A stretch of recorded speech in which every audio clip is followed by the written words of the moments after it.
तुर्बत में मुसल्लह अफराद की फायरिंग से JUI के रहनुमा और मुमताज़ आलिम-ए-दीन मुफ्ती शाह मीर बसिंजो जाँ बहक हो गए।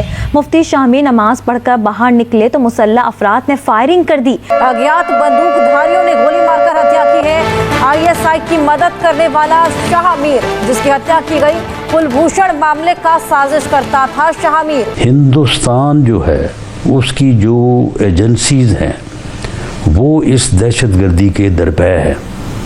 पाकिस्तान दुश्मन कुव्वतें जो है वो इस दहशतगर्दी के दरपे है। मोदी है तो मुमकिन है आर्टिकल 370 का जाना मोदी साहब ना होते तो मुमकिन ही ना होता। और अगर आज़ाद जम्मू और कश्मीर का हिस्सा बनाना है हमने जम्मू कश्मीर का, तो मोदी है तो मुमकिन है, वरना ये मुमकिन नहीं है। एक तरफ से आप हमारा शुक्रिया अदा करते हैं अमेरिका वाले, हमें तो समझ नहीं आ रही ताड़ साहब, वो मोहम्मद शरीफुल्लाह का शुक्रिया भी अदा कर ही रहे थे और सुने हमारे ऊपर पाबंदियां लगा रहे हैं, हम अमेरिका भी नहीं जा सकते। इससे बेहतर बात करना मुमकिन नहीं। ट्रंप ने शुक्रिया अदा किया है, हमें अफारा हो गया है, बदअज़मी हो गई है, अजीब लोग हैं। शुक्रिया अदा किया, वो भाई नॉर्मल है। बलूचिस्तान पाकिस्तान के साथ मिलना नहीं चाहता था और बलूचिस्तान का ज़बरदस्ती पाकिस्तान के साथ इल्हाक किया गया कि बेस के ऊपर फिर पाकिस्तान से इसको तोड़ने की बात करते हैं। ना हमारे पास तालीम है, ना तरबियत है, ना क्रिएटिविटी है, और गपौड़िए हम इतने हैं। पाकिस्तान में टैलेंट की कमी नहीं, कादा टैलेंट हो। नमस्कार दोस्तों, फिर एक बार पाकिस्तान में अननोन गनमैन एक्टिव हो गए हैं, जहां पर हर कुछ दिनों में पाकिस्तान के अनमोल रतन को ठोक रहे हैं। इसी तरह से दोस्तों आज फिर अननोन गनमैन ने एक और पाकिस्तान अनमोल रतन को ठोक दिया। दरअसल दोस्तों इसका नाम है मुफ्ती शाह मीर, जिसने भारत के एक बिजनेसमैन कुलभूषण यादव को किडनैप कर ईरान से पाकिस्तान ले गया और ISI को सौंप दिया, जिसे ISI भारत के खिलाफ इस्तेमाल कर रहा है और कह रहा है कि ये भारत का एजेंसी रॉ का एजेंट है। लेकिन दोस्तों आज इस मुफ्ती के अननोन ने छुट्टी कर दी और भारत का एक और बदला पूरा हुआ। लेकिन दोस्तों पाकिस्तान इस बात से परेशान है कि धीरे धीरे कर भारत पाकिस्तान की हर एक मुश्किल से पहले हुए अनमोल रतन को ठिकाने लगा रहा है, जिससे पाकिस्तान को काफ़ी ज़्यादा दिक्कत आ रही है भारत के खिलाफ कोई भी टेररिस्ट एक्टिविटी या फिर अटैक इम्प्लीमेंट करने के लिए। तो चलिए इसी पर आगे पाकिस्तानी मीडिया का रिएक्शन देखते हैं, जो फिर एक बार रॉ और भारत का नाम लेकर छाती पीट रही है। पाकिस्तान में मुफ्ती शाह मीर की हत्या कर दी गई है। सबसे ज्यादा मास्टरमाइंड जो था वो यही था, मुफ्ती शाह, और इसी की हत्या जो है वो की गई है।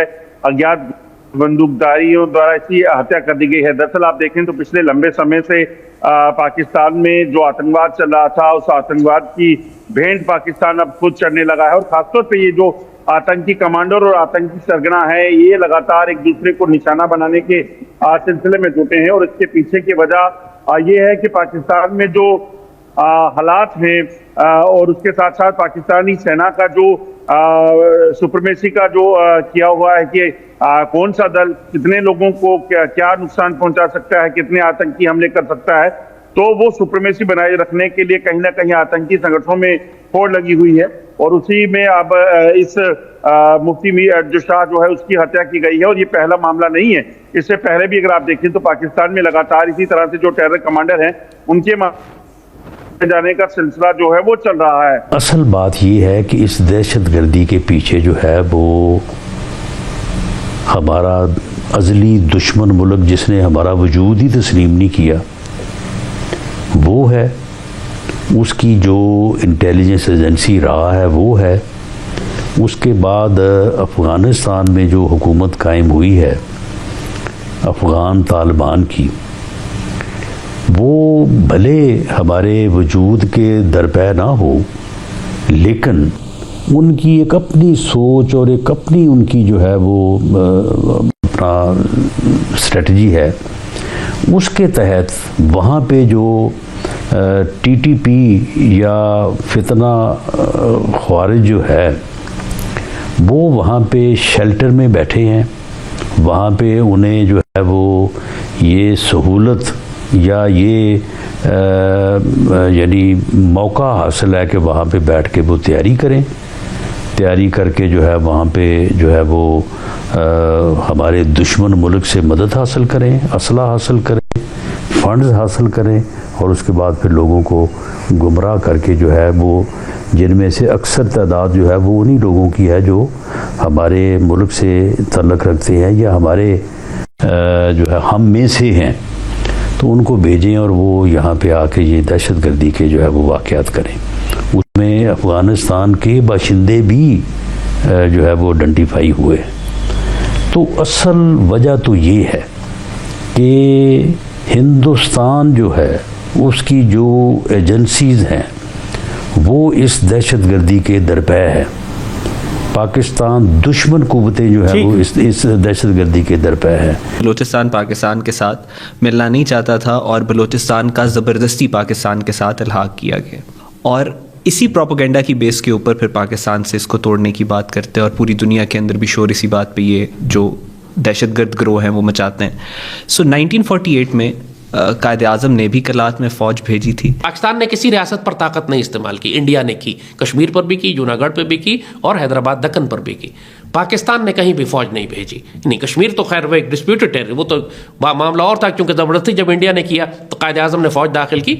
उसके अलावा बाकी सारी रियासतें अपनी मर्जी से पाकिस्तान में शामिल हुई आके और फिर पाकिस्तान का हिस्सा 1970s में आखिर सवात ने भी अपने आप को टोटली, क्योंकि सवात वैसे ही पाकिस्तान के वफादार थे, उनके लोग वैसी हुकूमतें पाकिस्तान में थे, उनका बेटा फौज में था, तो किसी भी पाकिस्तानी हुकूमत ने वाली सवात के साथ छेड़छाड़ नहीं की। क्या ठीक है, आप अंदर अपना निज़ाम चलाते रहें, बाकी ऊपर पूरा पाकिस्तान आपके आसपास मौजूद है। 70s में उन्होंने भी अपने आप को पाकिस्तान से शामिल कर दिया। जैसे आप देखें, ये तफसील से ये बात मैं इसलिए कर रहा हूं कि कॉन्टेक्स्ट पूरा आपको समझ में आ जाए। जब पाकिस्तान बना तो कायद आज़म ने खुद कबायलियों से कहा कि हम आपके इलाकों में पाकिस्तानी फौज नहीं भेजेंगे, इसीलिए उसको आज़ाद इलाका कहते थे। आप समझ लो, कबायलियों ने कहा कि जी हम पाकिस्तान से शामिल हो रहे हैं लेकिन हमारा अपना तर्ज ज़िंदगी है जो हम सदियों से चलाते आ रहे हैं, तो आप हमें इजाज़त देंगे कि यहाँ पर पाकिस्तानी फौज ना दाखिल हो, हम अपनी मर्जी से अपने कबायली निज़ाम चलाएंगे।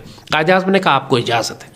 इसीलिए पाकिस्तान में मुख्तलिफ एजेंसीज जो बनाई गई थी, हम बाजोड़ एजेंसी तो, खैबर एजेंसी तो, वजीरिस्तान एजेंसी तो, कुरम एजेंसी तो, नॉर्थ वजीरिस्तान तो, साउथ, ये 7-8 एजेंसीज जो है इनको आज़ाद इलाका कहते थे। आज़ाद इलाका क्यों कहते थे कि यहाँ पाकिस्तानी गवर्नमेंट का लॉ नहीं था और ये चलता रहा, ये मामला 50-60 साल इसी तरह चला। रियासत पाकिस्तान ने इनको आज़ाद इलाका या इलाका गैर कहा जाता था इनको। यहाँ पर पाकिस्तानी लॉ नहीं था, यहाँ ट्राइबल लॉ थे और यहाँ पॉलिटिकल एजेंट के जरिए हुकूमत पाकिस्तान का नुमाइंदा पॉलिटिकल एजेंट होता था और वहाँ कबायली जिरगे होते थे, कबायली एल्डर होते थे, अमायदीन होते थे, मकामी सरदार होते थे, जिनके जरिए उनके पूरे कलेक्टिव रिस्पॉन्सिबिलिटी के तहत पूरे कबीले को रिस्पॉन्सिबल बनाया जाता था कि वो सिक्योरिटी प्रोवाइड करेगा, वो वहाँ पे हुकूमत को टैक्सेस देगा या हिफाजत करेगा पाकिस्तान की। तो उन्होंने पाकिस्तान की 50-60 साल हिफाजत की। अफगानिस्तान से कोई फौज दाखिल ना हो सकी, तमाम उस इलाकों पर ये कबीले बैठे हुए थे हमारे। ये जब अमेरिकन इन्वेजन, इवन सोवियत दौर में भी ये कबीले, आपने देखा कि सारा इलाका, जनरल ज़िया ने भी इन इलाकों में फ़ौज दाखिल नहीं की पाकिस्तान की। जनरल ज़िया के पूरे दौर में सोवियत यूनियन था अफगानिस्तान में, इतनी बड़ी जंग हो रही थी लेकिन इस पूरे इलाके में पाक फ़ौज नहीं थी।